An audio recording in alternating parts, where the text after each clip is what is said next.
Hi, this is Matt with AppliancePartsPros.com. Today we'll be showing you how to repair your appliance. Remember, anytime you work on an appliance, make sure it's unplugged or the circuit breakers are off so there's no chance of electrocution. Also make sure you turn off the dishwasher's water supply underneath the sink.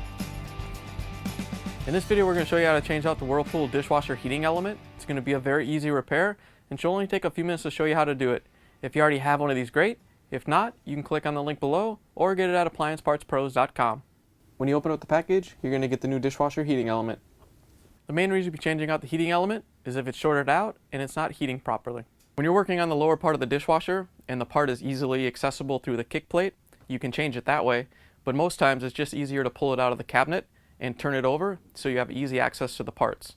The first thing we have to do is open up the sink cabinets, remove your dishwasher drain line, follow it up to wherever it goes and remove the clamp.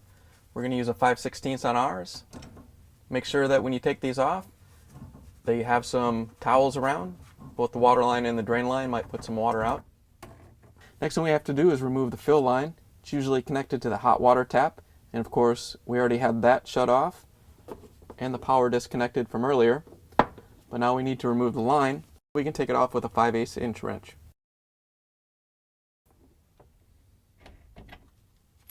Now that we have everything disconnected underneath the sink, we can open up the door and remove the two screws that attach the dishwasher to the cabinet. You should probably take out the lower dish rack and maybe the silverware basket, because if we turn it over, you don't want those things to bounce around. Then we can close the dishwasher door and pull it out of the cabinet.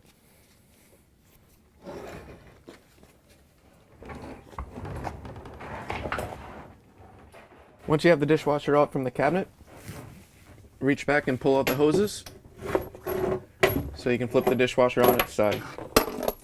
Now that we have the dishwasher on the top, all we have to do is disconnect these two wires from the element so we can remove the nuts that hold it in place. We're using a 3/4 inch wrench to take them off. All you have to do is loosen them up and take this thing off.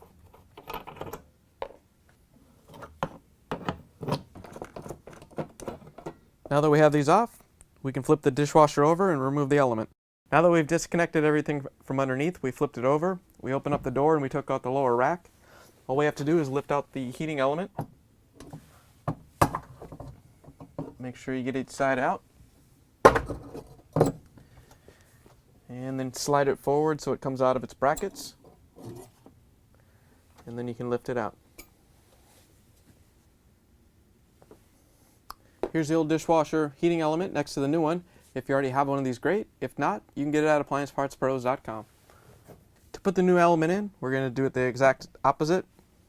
Lay it down into place, slide it backwards into the mounting clips, and then we can put the ends through the tub. You may notice that the new element is a little bit wider than the old one, but that's okay. You can just gently push it into its holes and put it in its place. When you put the element in, make sure that these brackets on both sides hold the element up. If you don't, it could get too close to the tub and melt a hole in the tub. Now that we have the dishwasher flipped back over, we can put the nuts back on to hold the heating element in place and tighten it down with our 3/4 inch wrench. Just need to tighten it down so it's snug. You don't have to super tighten it. Just want to make sure it seals properly and doesn't leak. Now that we have the nuts on, we can put the wires back on. Now that you're done repairing the dishwasher, we can put it back in the cabinet. First thing we need to do is put the lines back through the cabinet.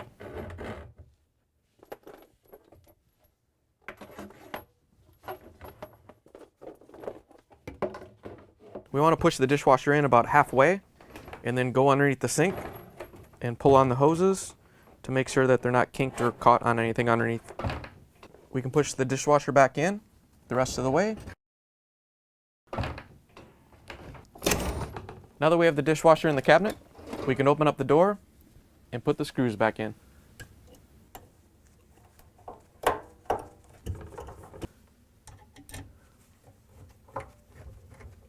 Now that we have the dishwasher screwed back into the cabinet, we can put back in the lower rack and silverware basket, whatever else you took out, and close the door. We can hook back up the lines. So we're going to hook up the water line and use our 5/8 inch wrench to tighten it down. Then we can hook up the drain line back up to the air gap. All you have to do is push it on and tighten down the clamp using your 5/16 nut driver or screwdriver. Plug it back in, turn the water back on, and give it a whirl. Thanks for joining us for another successful repair brought to you by AppliancePartsPros.com. Check out our other repair videos on our site, Facebook, and YouTube.